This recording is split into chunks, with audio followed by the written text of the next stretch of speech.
और इस बीच यूरोपीय देशों से यूक्रेन को लगा है बड़ा झटका। आर्टिलरी शेल्स देने पर हाथ खड़े कर दिए हैं इन देशों ने। जर्मनी के रक्षा मंत्री का इसे लेकर बयान आया है।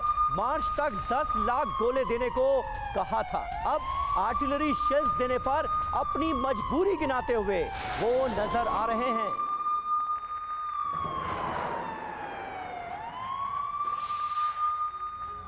तो इस वॉर के दौरान ईयू की तरफ से यूक्रेन को यह झटका मिला है। जल्दी से हम समझते हैं कि क्या समस्याएं हैं अब यूक्रेन के सामने ईयू के इस फैसले के बाद से। तो युद्ध पर ईयू से यूक्रेन को झटका। टारगेट की बात करें 10 लाख आर्टिलरी गोले देने थे, ये मिलना था यूक्रेन को। टाइमलाइन इसकी थी मार्च 2024 तक।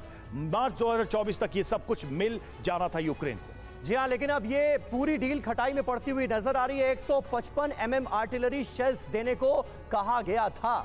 27 देशों ने इसे लेकर वादा किया था, लेकिन अब ये मुमकिन नजर नहीं आ रहा है। इन तमाम मुल्कों का रुख यही बता रहा है। अब चुनौती क्या है? जरूरी सामान जुटाना मुश्किल साबित होगा यूक्रेन के लिए, और ये ज़ेलेंस्की के लिए बहुत बड़ी चुनौती होगी। असर इसका ये होगा कि अब टारगेट पूरा नहीं हो पाएगा। ये सीधे तौर पर इंपैक्ट पड़ता हुआ नजर आ रहा है। बिल्कुल। और देखिए, इन सब के बीच सबसे बड़ी बात यही है कि इस युद्ध को चलाने के लिए शुरू में ही ज़ेलेंस्की ने कहा था कि उन्हें सिर्फ हथियार और हथियार चाहिए। भारद्वाज सर, ये जो हथियार और सिर्फ हथियार चाहिए, कितना लंबा खींच पाएगा ईयू, नाटो, अमेरिका?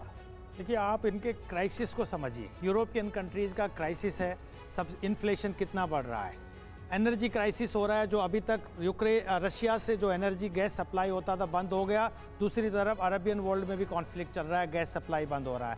ये अपने सर्वाइवल और अपने आप को सस्टेन करने की लड़ाई अब यूरोपियन कंट्रीज़ लड़ रहे हैं। अब वो कितना दूसरों के लिए लड़ाई लड़ेंगे, एक बहुत बड़ा सवाल है। यूक्रेन के लिए कितना लड़ाई लड़ेंगे, एक सवाल है। और निश्चित रूप से मैंने आपको इंडिकेट किया था कि यूरोपियन कंट्रीज़ अब यूक्रेन को उस क्षमता में हथियार नहीं दे रहे, क्योंकि उनको अपने आप को प्रोटेक्ट करना है कि कहाँ से खतरे खड़े होंगे। तो ये एक बहुत बड़ा एक स्टेटस को मेंटेन करने का एक बहुत बड़ा चैलेंज यूरोपियन कंट्रीज और अमेरिका के साथ में है, क्योंकि जो बाकी जो कंट्रीज है, एंटी ग्रुप है, जो आप ये कहिए, वो अपने आप को लामबंद कर रहा है, मोबिलाइज कर रहा है। रोग स्टेट का सीधा खतरा यूरोपियन वर्ल्ड और अमेरिका को हो रहा है। उसमें मैंने इंडिकेट किया, चाहे वो चीन भी, देखिए प्रत्यक्ष रूप से चीन शामिल नहीं है यूक्रेन में और हमास में, लेकिन निश्चित रूप से वो एक बिल्कुल सही बात है। और ऐसे में जो बाइडेन और शी जिनपिंग मिलेंगे तो क्या होगा? मुलाकात में किन मुद्दों को उनका जिक्र किया जाएगा, उन पर चर्चा की जाएगी, इस पर भी नजर रखनी होगी। रूसी हमलों पर यूक्रेन का इस वक्त दावा क्या है, ये देखिए। कामिकाजी ड्रोन से रूसी हमले बढ़े हैं। यूक्रेनी सैनिकों पर अचानक हमले तेज हुए हैं, ये दावा किया गया है।